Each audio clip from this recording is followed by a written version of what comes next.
ये रहा Republic of India का ऑफिशियल मैप। लेकिन आप सबने कभी सोचा है ये हज़ारों सालों से हमारे इंडिया का मैप कैसा था? चलिए आइए जानते हैं इस वीडियो में। Hello friends, welcome back to my channel. और आज के वीडियो में हम डिस्कस करने वाले हैं इंडियन हिस्ट्री के सबसे बड़े 10 साम्राज्य के ऊपर, यानी टॉप 10 एम्पायर्स के ऊपर। और वीडियो में आगे बढ़े उससे पहले मेरा आपसे एक सवाल है, जिसका आंसर जिसको ही पता है वो कमेंट सेक्शन में जाकर दे सकता है।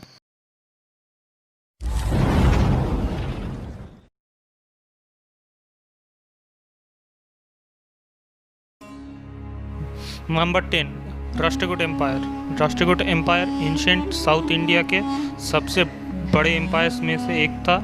ये साम्राज्य करीब 753 एडी से लेकर 928 एडी तक, करीब 229 सालों तक कर्नाटक, महाराष्ट्र, एमपी, आंध्र प्रदेश और तमिलनाडु में फैला हुआ था। और यूपी के कुछ पार्ट में भी इनका इन्फ्लुएंस था।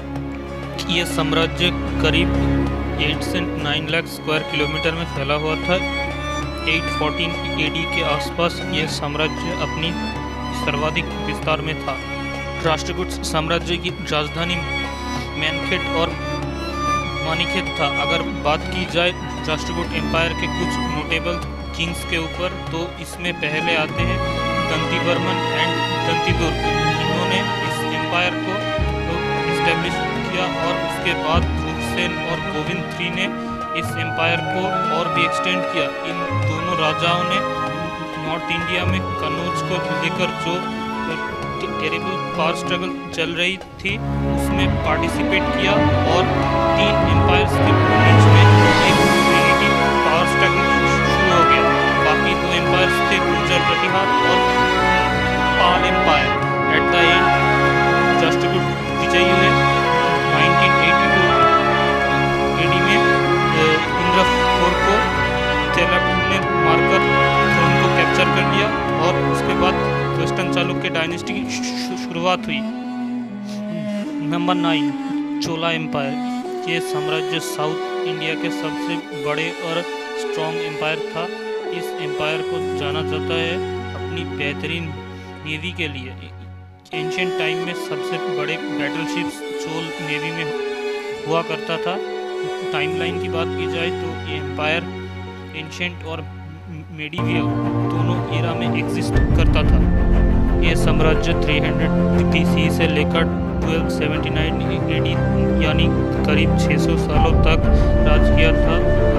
1030 एडी में ये साम्राज्य अपनी सर्वाधिक विस्तार में था। अगर बात की जाए कुछ नोटेबल किंग्स की, तो परंतक जिन्होंने इस एम्पायर को वेल एस्टेब्लिश किया और ऑफिशियल एक्सपेंशन किया, और उसके बाद राजेंद्र चोल और राजराजा चोल ने इस एम्पायर को और भी एक्सपेंड किया। डायनेस्टी के सबसे सेलिब्रेटेड किंग थे राजेंद्र चोल। भारत के सभी एम्पायर्स में से चोल ही एक ऐसा एम्पायर था जिसका कंट्रोल जावा, अंडमान, कंबोडिया, इंडोनेशिया, थाईलैंड पर था। इनकी कैपिटल पंजाब नंबर 1, वर्धमान और कोट डायनेस्टी। बाद में जाकर इस एम्पायर वर्षा एम्पायर के नाम से जाने जाने लगा। ये साम्राज्य 5 सेंचुरी CE से लेकर 647 एडी तक किया था। इस साम्राज्य का कुल एरिया 3 लाख स्क्वायर किलोमीटर था। 648 एडी में ये एम्पायर अपने सर्वाधिक विस्तार में था। आज के रिपब्लिक ऑफ इंडिया का 30% लैंडमास इस एम्पायर के अंडर था। इस साम्राज्य की पहली राजधानी भुवनेश्वर थी और उसके बाद हर्षवर्धन ने कैपिटल कन्नौज में शिफ्ट किया था। प्रभाकर वर्धन इस वंश के बहुत पावरफुल किंग थे। इनके वंश को शाब्दिक वंश भी कहा जाता था। हर्षवर्धन इस साम्राज्य के सेलिब्रेटेड किंग थे। Number 7, Shah empire. ये साम्राज्य प्राचीन भारत नॉर्थ वेस्टर्न रीजन में भारत के अलावा अफगानिस्तान, उज्बेकिस्तान और शिनजियांग प्रांत तक फैला हुआ था। इस साम्राज्य का शासनकाल 330 से लेकर 375 एडी तक यानी करीब 345 साल था। कुषाण साम्राज्य 20 लाख स्क्वायर किलोमीटर में फैला हुआ था। 200 एडी में कुषाण एम्पायर अपनी एक्सटेंशन के पीक में था। अगर कंपेयर की जाए आज के इंडिया के साथ तो फिर ये एम्पायर आज के भारत के साइज़ का 61% था। कुषाण एम्पायर का अलग अलग टाइम में डिफरेंट कैपिटल था। इनकी पहली कैपिटल थी बगरम जो कि अफगानिस्तान में है। दूसरी कैपिटल थी पेशावर जिसे पुष्कुरा भी कहा जाता है। तीसरी कैपिटल थी तक्षशिला और चौथी कैपिटल थी मथुरा। इस डायनेस्टी के मोस्ट सेलिब्रेटेड किंग थे कनिष्का।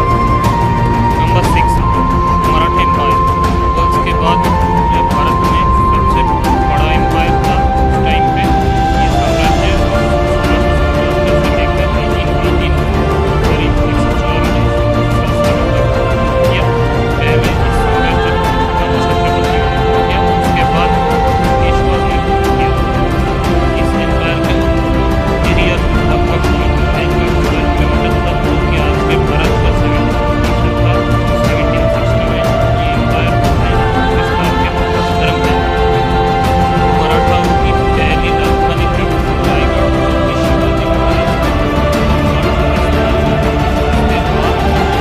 महाराज की गई जिंजी में। उसके बाद इनकी कैपिटल रही सतारा और लास्ट में इनका कैपिटल था पुणे।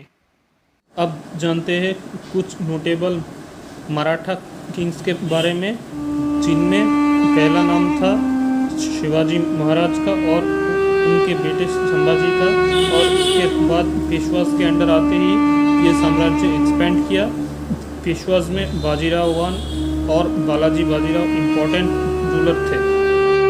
नंबर 5 दिल्ली सल्तनत।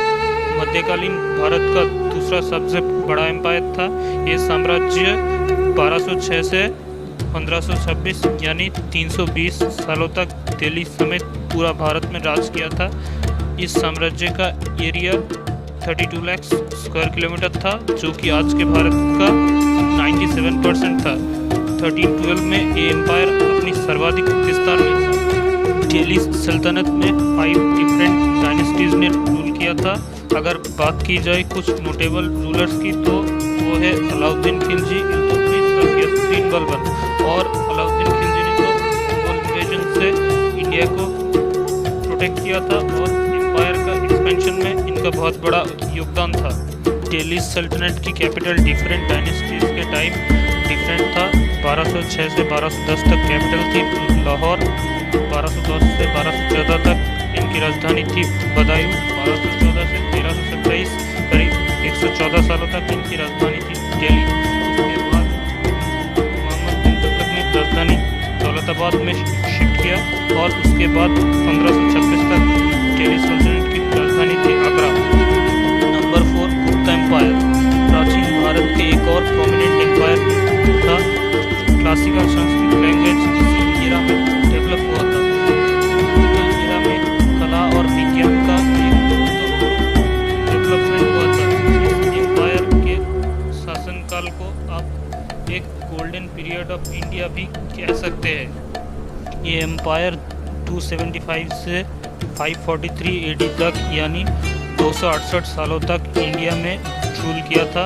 गुप्ता एम्पायर अपने under 33 lakh square kilometre area hold करता था जो कि आज के इंडिया के 106% था। 400 एडी में ये एम्पायर अपने सर्वाधिक विस्तार में था।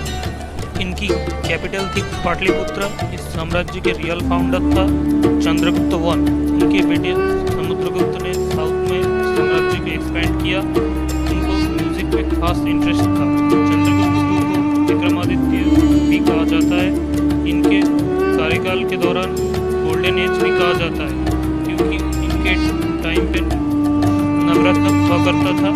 एक और महान राजा था इस एम्पायर का, उसका नाम था स्कंदगुप्त। इन्होंने इनको प्रोटेक्टर किंग ऑफ इंडिया भी कहा जाता है क्योंकि इन्होंने उस टाइम पे जो खून अटैक होता था उसको सक्सेसफुली रोका था। Number 3 Mughal empire. मध्यकालीन भारत का सबसे बड़ा एम्पायर था। 1526 सालों तक यानी 1857 तक इंडिया में रूल किया। एरिया वाइज मुगल साम्राज्य 40 लाख स्क्वायर किलोमीटर था, जो कि आज के भारत का 122% था। साल 1690 में इस साम्राज्य का सर्वाधिक विस्तार हुआ था। मुगल वंश में कुछ इम्पोर्टेंट रूलर थे, जैसे कि बाबर, हुमायूं, अकबर और औरंगजेब। इनमें से अकबर मोस्ट सेलिब्रेटेड किंग थे। एक्सपेंशन में औरंगजेब का सबसे बड़ा योगदान था। अकबर ने सर्वधर्म नीति अपनाई थी।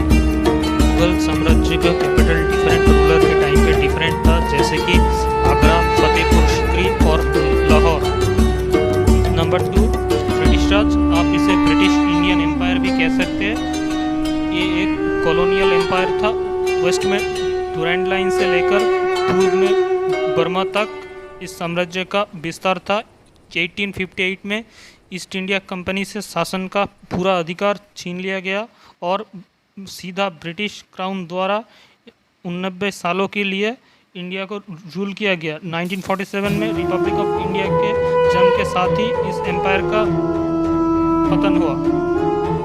इस साम्राज्य का एरिया 45 लाख स्क्वायर किलोमीटर से भी ज़्यादा था, जो कि आज के इंडिया का 139% था। 1911 में ये एम्पायर अपने मैक्सिमम एक्सटेंट पे था। ब्रिटिश इंडिया की पहली कैपिटल थी कोलकाता। उसके बाद कैपिटल 1911 में दिल्ली शिफ्ट किया गया और शिमला विंटर कैपिटल थी। Number 1, Mauryan empire. पूरे भारत तथा साउथ एशिया का सबसे लार्जेस्ट एम्पायर है। 322 से 185 BC तक यानी 27 सालों तक इंडिया पर रूल किया। ये एम्पायर इतना पावरफुल था कि इनके टाइम पे कोई भी फॉरेन पावर, चाहे वो ग्रीक हो या फिर पर्शियंस, सबने अपने घुटने टेक दिए। इस साम्राज्य का एरिया 50 लाख स्क्वायर किलोमीटर था। 250 BC में ये एम्पायर अपने सर्वाधिक विस्तार में था। आज के भारत का 152% था ये एम्पायर। चंद्रगुप्त मौर्य ने 400 राज्य की यूनाइट किया और एक अखंड भारत का निर्माण किया था। उनके बेटे बिंदुसार ने राज्य को साउथ में एक्सपेंड किया था और अशोक इस डायनेस्टी के मोस्ट सेलिब्रेटेड किंग थे। उन्हीं का अशोक चक्र आज हमारे नेशनल फ्लैग में है। इस साम्राज्य का कैपिटल था पाटलिपुत्र।